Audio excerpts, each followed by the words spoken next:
right. Well, welcome back to Always on the Hunt.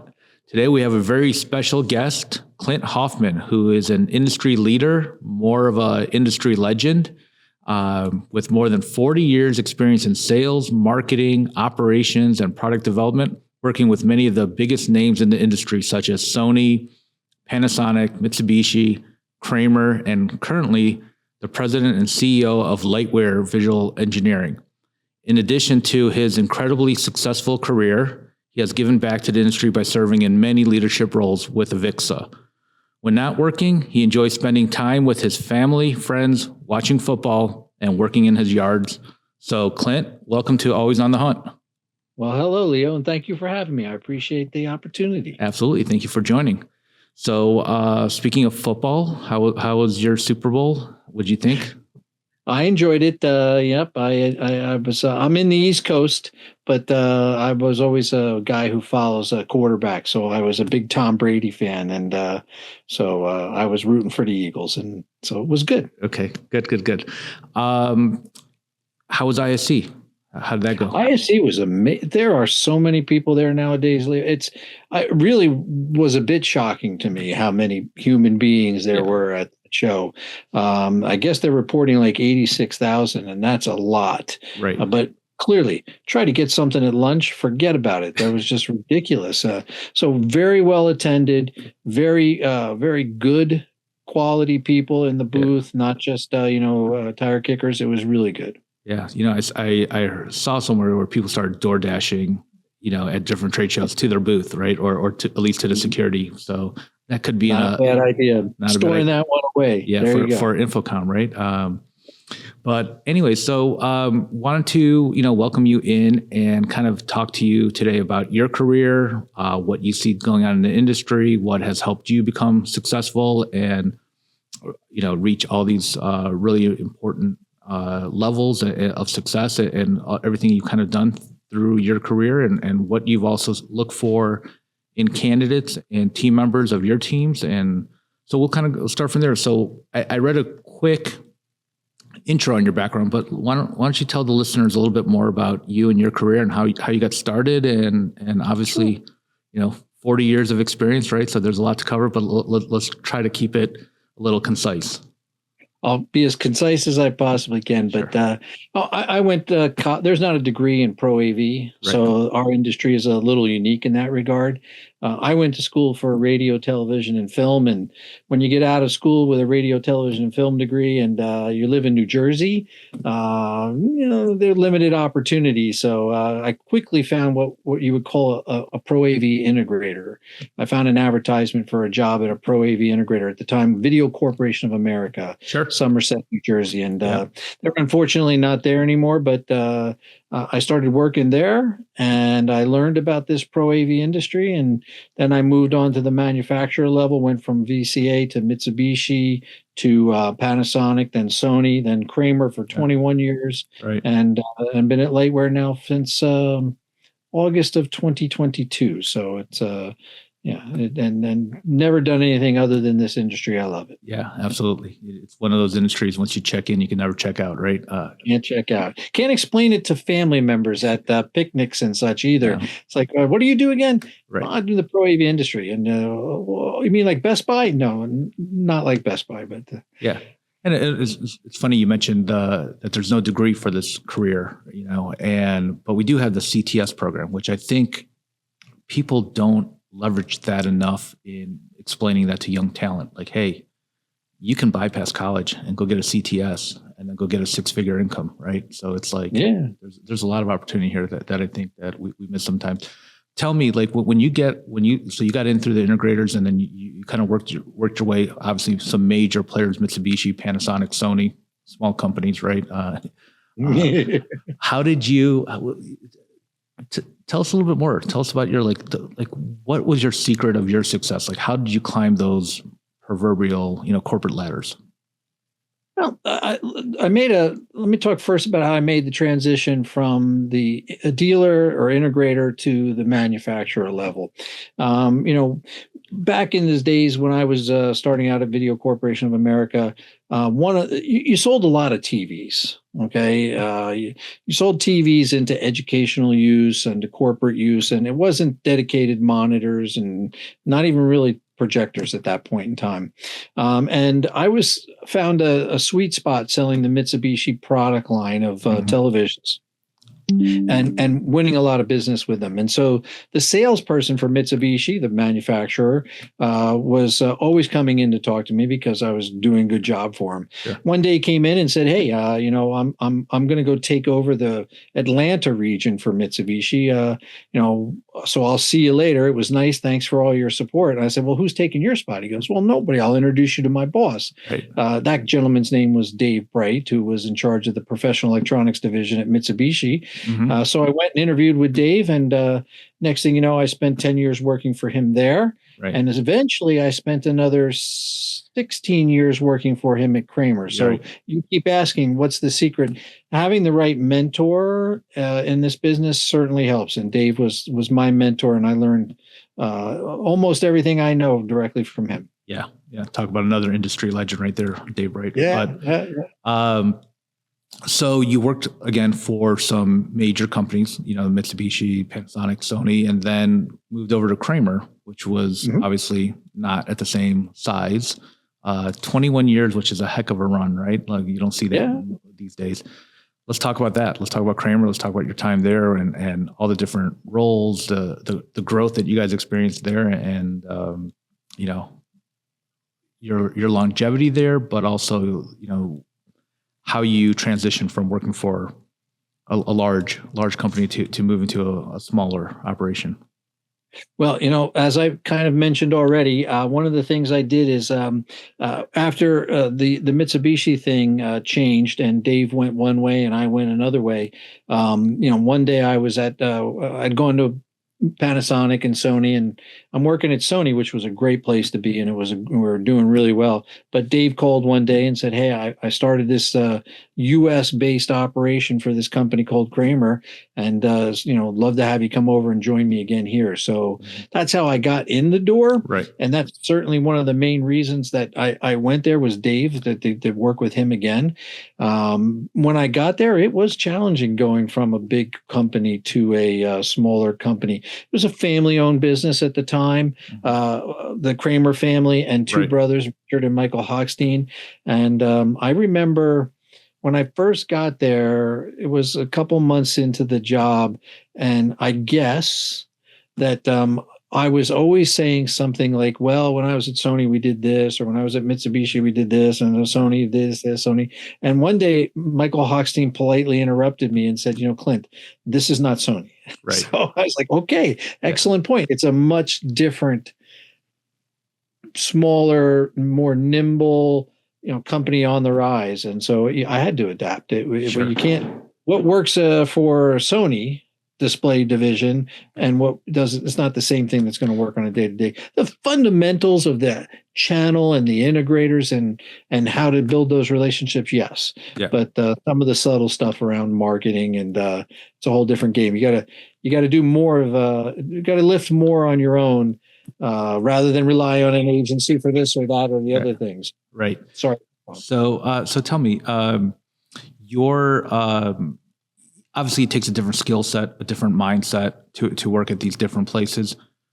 What do you think it takes, to make that jump? Like what do you have to bring to the table for a smaller company than you would for, working for a large corporation like Sony? Well, as I was just mentioning, it's about doing more of the stuff yourself. And frankly speaking, depending upon who you are as a person, that may or may not be what gets you up and motivates you to go to the job in the day.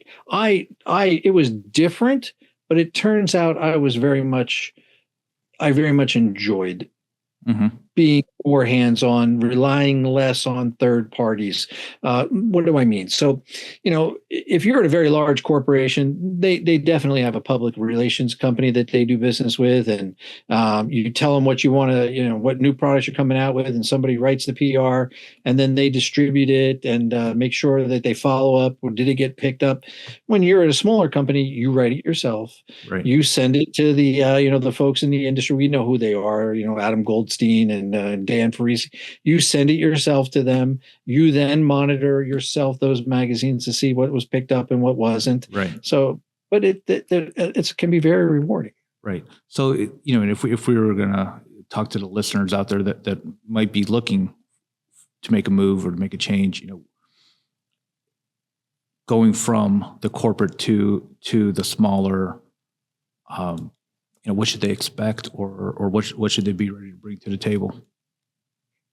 They got to expect that you're going to have to do more of the stuff yourself. I know I'm sounding a little repetitive now, but frankly speaking, that's what it really comes down to. You want to increase the engagement on your social media, then you got to come up with a campaign to do it. You got to design it. You got to then send it out to the world and then monitor it. You don't just go to somebody and say, hey, I'll pay you X number of dollars if you get me more social media engagement. Which again, it's very rewarding to do that stuff yourself. When you succeed, it's all you. Look, I've been an entrepreneur with a small business owner my whole life, so I totally get it, right? But some people are geared for that. Some people and some people just can't. Some people need the support staff, need the departments, and this and that. So when I deal with candidates, sometimes if I'm recruiting for a smaller company and I see Sony, Samsung, blah, blah, blah, I'm like, all right, I really got to dig in and see how much these people are willing to do on their own. Then let's talk about now you're at Lightware, right? Let's talk about Lightware. Tell the listeners what's going on there, what's exciting, what's new, what are you guys working on? Sure. So, Lightware is Lightware developed out of the live event industry. So the owner of Lightware, when he was in college, was one of the things he was doing was repairing and fixing CRT projectors. In fact, that's how the company got the name. Just as a little side note, they were sitting around, him and his partner at the time, trying to figure out what to call the company. And they were repairing CRT projectors. And so they were like, well, there's hardware and there's software, and we work on these things that project light. So let's call ourselves Lightware. So, but eventually, after moving on from repairing those projectors, he developed the world's first DVI matrix switcher.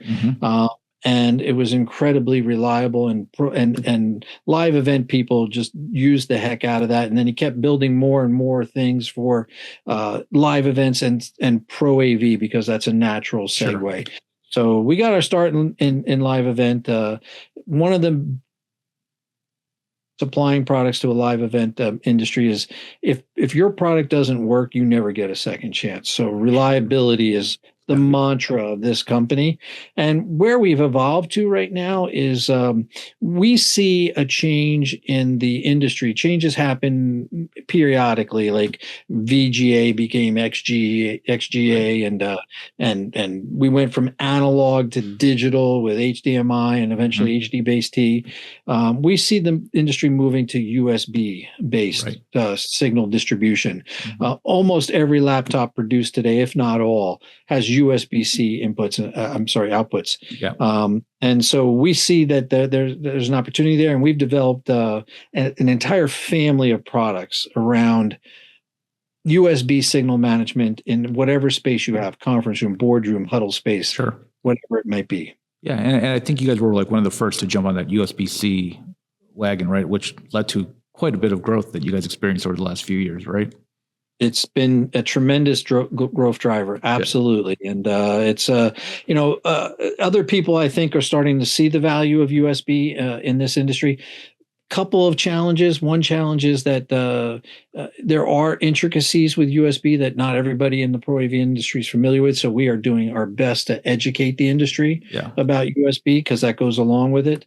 And then there's other people who are coming out with USB products now too. They're seeing what we've seen, but Fortunately, we are already been doing it long enough that we just don't have a product. We have a family of products. So we have an expression. We call this line of products Taurus, and we have an expression. We have a Taurus for that. Right. So whatever you're doing, there you go. Nice. Very, very, very nice. You mentioned the evolutions of the industry, right? All the different adapters, they change, like you said. What do you think the next revolution is? Where do you think the industry is going? Well, I think we're on the cusp of it because look, it's self-serving, having just described to you what I described, but I think this shift to USB based signal distribution is the next thing. The majority of folks that are out there in the Pro AV world, end users and integrators and consultants, are probably still, working with HDMI and HD base T. But I think there's going to be a huge shift towards USB. I don't think HDMI and HD base T are going away. Right. In many, many applications, it makes sense to go in with USB, and that's a huge change. Yeah. I've heard other people talk about like how black boxes are going away. That everything's going to be more software-based, software codecs for this and that. What do you say to that? I think that makes sense, but I think that that's a little bit further out. So how do we move signals around? And we move them around over the network now more than ever. And Taurus is doing some of that too. We're using the SDVoA technology. There's certain technologies out there. It all falls under the umbrella of AV over IP versus traditional matrix switchers. So whether you're doing 1 gig, JPEG transmission, as these are technical terms, but or you're doing SDVoE, or you're doing one of the plethora of other things that are out there, putting it on a network switch and then moving it around that way instead of a traditional matrix switcher, which is HDMI or DVI or HD base T, is the way things are going. And there are many ways of doing that, many different flavors of doing that. That's, again, it's software. A codec that takes the image and the audio and puts it into a form that it can go over a network and then come back to life at the other end. It's software. It's still in black boxes. So, the day where we just do everything completely without any black boxes is in the future still. But it's a good thing to strive for. The industry itself, where do you, still early enough in 2025, you just got back from ISC. I'm sure there was some excitement and sizzle there. What do you see are the big opportunities, besides the USB-C evolution, but what other opportunities do you see there in the industry? Where do you see there's opportunity for integrators or other manufacturers to really grow in? So, there's a lot of talk about monitoring, and there are many people out there third parties that can do that. It seems like every manufacturer, other than Lightware currently, is also trying to come up with their own monitoring solution. Let me give you an example. So when I back in the day when I was with a different company and we were sold some products to a university, the university did a study, and it was how many times before they incorporated our newest product into their solution did they have to send a technician out to a classroom because a problem was reported. And then how many times did they have to do that after they switched to a newer technology? And it was a dramatic difference. And that is a tremendous cost savings. Having enough human beings to run to enough classrooms on a day-to-day basis to figure out what's not working or why it's not going the right way, and not having to do that all of a sudden, huge savings for them. So whether that's corporate or education or houses of worship, getting everything, being able to see remotely what might be going on in that space that's not working and troubleshoot it without actually going on site, that's a big thing. Yeah, you reminded me of my integration days when the first time when we actually calculated the cost of a truck roll, right? Exactly. Oh my gosh, like mind blowing and eye opening, and you're like, oh my God, we got to do whatever we can to avoid that. So Right. Monitoring, right? And if I might make another plug, and Sure. shamelessly, so one of the things about Lightware that I didn't mention yet is that we have an incredibly open API. So you can query and easily find whether it's using our own software or a web page or somebody's third party software. Almost everything that's going through and on inside that device, that Taurus unit or that switcher. Right. So that we rather than come up with our own third-party monitoring solution, we're going to be relying on the folks that are out there. I'm sorry, not third-party, but our own solution. We're going to rely on the third parties. You want to work with TAD, we can do that. You want to work with Utology, we can do that, and probably better than most or Excite, because we have such an open API, they can tie into it very easily. And by the way, I think that ties in with what I really think is the next revolution, right? Is as these black boxes keep disappearing and we move to software, how do you replace that that revenue? And services like monitoring, obviously, is a natural, right? Where you can now start making reoccurring revenue and just sit behind your desk and collect. Leo, that's I want to take what you just said and say it again, but in a slightly different way, because you're so right. You're so correct. If you're an integrator and you've lived from project to project throughout the entirety of your existence, okay, if you don't have a certain number of projects in the pipeline and for the future, then you're going to be worried about making your payroll every other Friday. Sure. But if you start getting reoccurring revenues at the beginning of every year, you just write that down. We're going to make this much by doing nothing. Okay, great. Yeah. So now you create this like consistency, and it's less peaks and valleys, less being a slave to the projects and whether or not the economy is such that the big companies are spending now or holding. And so it's really important. Well, as you know, I'm a big fan of the subscription model. So, but let's talk about talent, right? Talent seems to be always the biggest challenge for companies, especially the integrators, but manufacturers as well. What are some of your thoughts or some of your strategies on finding talent, grooming talent, growing talent? Like, what do you guys do to find talent? So if we're not working with you, Leo, then what we're doing is mostly networking. And it's, every hire that we've made recently is because we know somebody, I've worked with somebody, and we're in a position in this company at this point in time where people want to come here. So that's, I've never been in a company that people didn't want to go work for. That's not the point. But the point is that, there's a general level of excitement here that doesn't always exist everywhere all the time. So with that, everybody's, hey, you got any openings? And these people from working with them for years, and you're like, okay, well, that is a superstar that we would like to have in the company, because you always strive to bring in as many superstars as you possibly can. Yeah, but I think you bring up a good point though. You got people coming to you guys that want to come work for you, right? So obviously you guys did some corporate branding inside the industry to make people aware of what you guys are doing, and want to come join you. Were there any strategies or any campaigns that you guys specifically like, all right, we just got to get the word out, so to attract this talent, or was it just something that happened organically? Happened organically, because what we had to do is we had to get the word out. When I first got here, the only thing that wasn't where we would like it to be with Lightware was I'm looking for the right word, Leo, and I know what the word is, and familiarity within the industry. Mm-hmm. Yes, maybe somebody heard the word Lightware. Maybe they thought we did fiber optics because the name kind of implies that.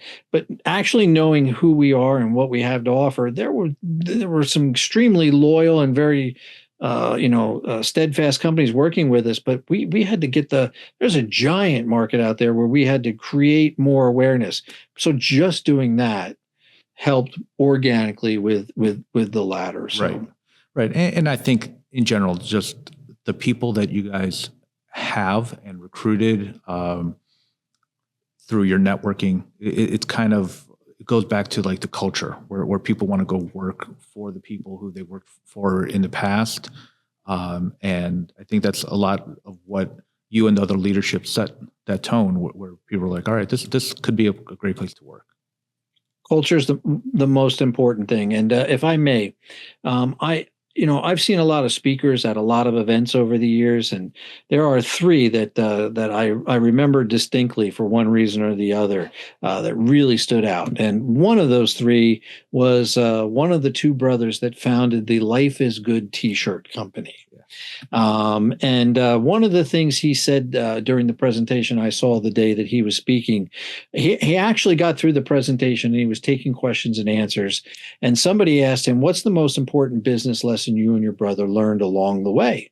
And he said, the most important thing we learned is that if you want to hire somebody, if you have a resume in front of you and it is absolutely perfectly matched to what you need and what you want, but that person doesn't fit your company culture, don't make that hire. It's not good for them. It's not good for you. Go find the people that fit the culture and have a culture that people want to be a part of, and you'll be better off. Earlier, and by the way, I have a Life is Good T-shirt, so it's one of my favorite brands because you can't put it on and not be in a good mood, right? It's like a Hawaiian shirt, right? Like I always say, Hawaiian shirts are the same thing. You can never put on a Hawaiian shirt and not be in a good mood. But you talked about your relationship with Dave earlier and how he recruited you to Kramer, and you followed him. And obviously, right now, I'm sure there's people at Lightware that you worked with in the past. Talk to me about leadership and building those relationships where people want to follow, right? It's not just leading, but building a following. Sure. When I think about what I learned about being a leader from Dave and what I appreciated and therefore worked for him for 25 years very happily, is he was somebody who led by example. He was what I would call an empathetic leader. He cared about the people, led by example, and integrity was the most important thing. And if you can get those things right, there's probably some more I'm not thinking of, but those are the fundamental ones. If you can get those things right, people want to work with you, and it's there's another saying I have and that I developed over the years, and it is. Doesn't matter what the name on the side of the building is. It matters who you report to and the people you work with on a day-to-day basis. If you're reporting to somebody who empowers you and lets you make your own mistakes to a certain degree and helps you learn from them, and you're working with people who you just really enjoy working with, and nobody's trying to stab each other in the back, you want to go to work every Monday morning. You want to get up on Monday and go to work. It's exciting. If either one of those two things or both of them are broken, Sunday night's the longest night of your life every week. 100%. And, it's funny because people, as a recruiter, I have this, unique position where I talk to people every day and they tell me why they want to leave, right? And why they want to go work for somebody else. And most hiring managers think it's because it's money, and it's rarely money. Like, of course, money's important. Nobody's saying it's not, but I hear from so many candidates that they say, I'm underappreciated. It's a toxic environment. My manager doesn't recognize me. So it goes back to culture and integrity and environment and so forth. Clint, when you think about talent and investing into your talent and retaining your talent, like what have been some of your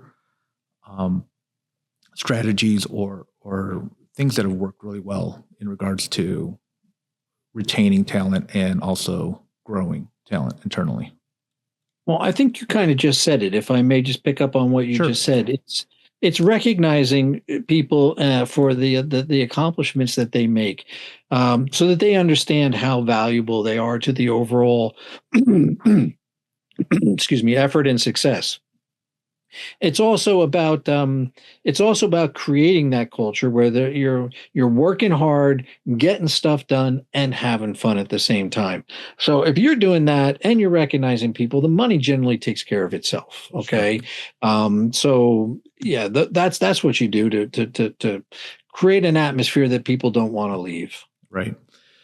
Well, in regards to 2025 and your outlook and excitement of it, any concerns, any threats that you're worried about, or things that the industry should kind of keep an eye out on? If there are the threats that I'm concerned about for going into 2025, the things that I'm concerned about at the end of 2024 started out really, really strong. At the end of 2024, it slowed down. It didn't slow down to the point of regression. We're still growing. At least we were at Lightware, which is great. But something went a slightly stagnant. I don't know if it was people watching the Fed, and if they were going to do the rate decreases, which they did start in September, because if you're going to be making a capital purchase and Right. you can borrow at a lower rate, it's going to make hundreds of thousands of dollars of difference. I don't know if it was the presidential election. I don't know that I feel like that's carried over precisely into 2025, but we're watching every day to try and understand, is that whatever happened at the end of 2024, is it carrying over, or are we moving past it? We have a new president now. Are things opening up? And then, of course, there are other new factors like tariffs, and I don't even know what the impact of those are yet. And I'm not worried about it yet, but if any. Right. We'll figure that out. But really, the business atmosphere carryover from 2024, is it going to carry over? Or is it going to open back up? Yeah. Like I've started, I feel like sometimes I could be the canary in the coal mine, because when I see things tick up, then I know that the economy's coming back up. And when things slow down, I'm like, people aren't hiring and stuff like that. But look, we faced a lot of headwind last year. I think with the rates, with the election, with the wars, there are a lot of uncertainty and doubt, and people didn't want to invest. What about other factors that are affecting our industry? Like what about the whole work from home? I don't think people talk about that as much. Like, if people are working from home, then do companies need as many conference rooms and Zoom rooms and all this other workplace technology that we sell? What are your thoughts? Well, it could go either way. If people are working from home, but there are some people in the office, they need more spaces to communicate with each other. Sure. But by the same token, it seems to me, and I'm not an expert, that there's more of a trend to getting back in the office at least a couple of days, from being completely at home to, is it 2 days? Is it 3 days? When I look at the news and the larger companies that are out there, and of now the federal government, right, which is saying, hey, come back in the office 5 days a week, or, go find another job. I think we're fine either way. We sell spaces, whether it's, like I said before, whether it's a huddle room, classroom, auditorium, boardroom, conference room, we sell spaces, and spaces, are continuing to do two things: continuing to increase and continuing to need to be refreshed.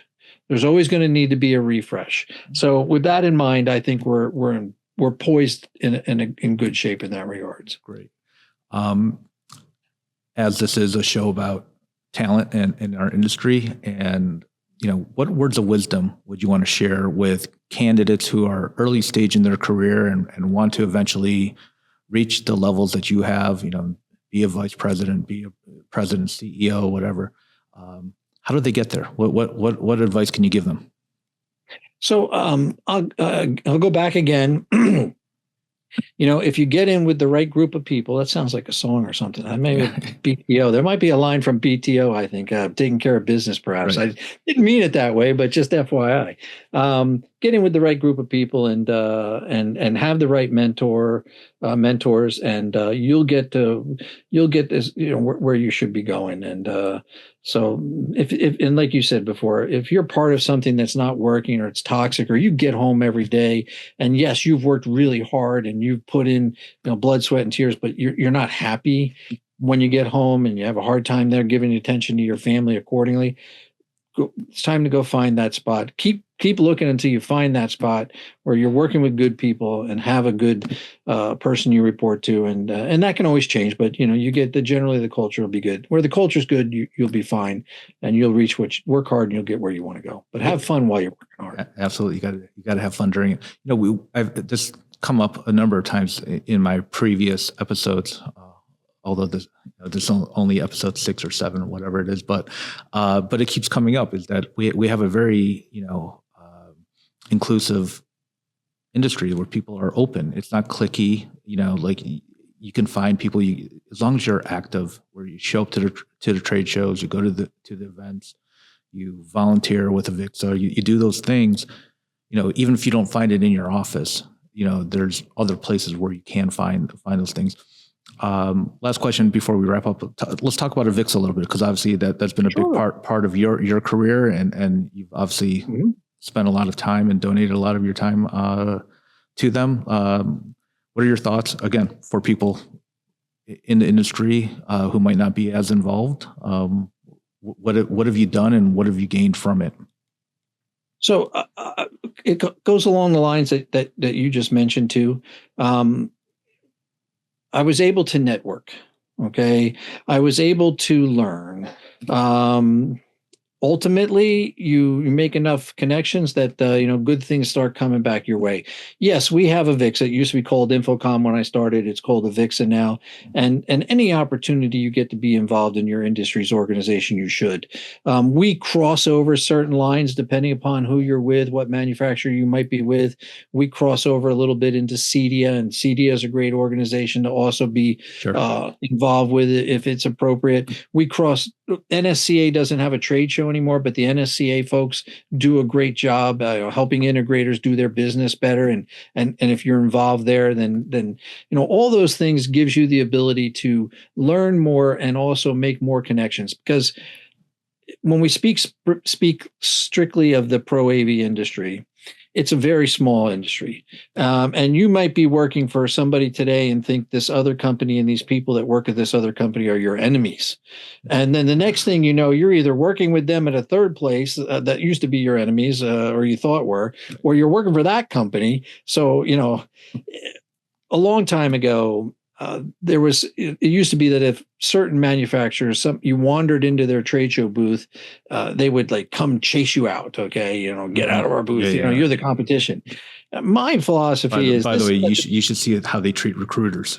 This is such a small industry. Right. If someone wants to find out the latest product that the company I'm with today brought out, wants to know more about it, a competitor, they're going to go to their best friend at an integrator somewheres and say, hey, get that thing for me. They'll do that, and then they'll hand it to them. They can get it that easy, and they can then go take it and take.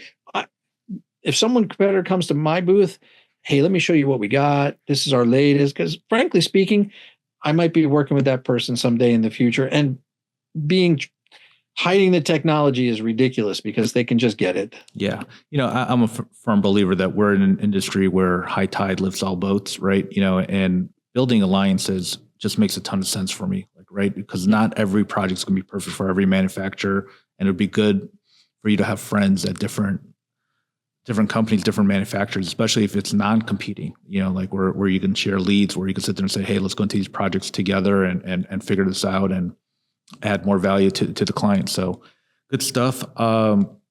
Clint, anything else you want to share before we wrap up? Oh, no, I appreciate the opportunity again, Leo. Thank you for having me today. It's been fun, really. Absolutely. Well, it's been our pleasure. Definitely. It's always an amazing opportunity when we get to talk to someone with your experience and knowledge and history in this space. So thank you again for joining us. And to the listeners, if you're still listening, please click give us a like, right? Give us a 5-star review. We greatly appreciate it. Hit the subscribe button.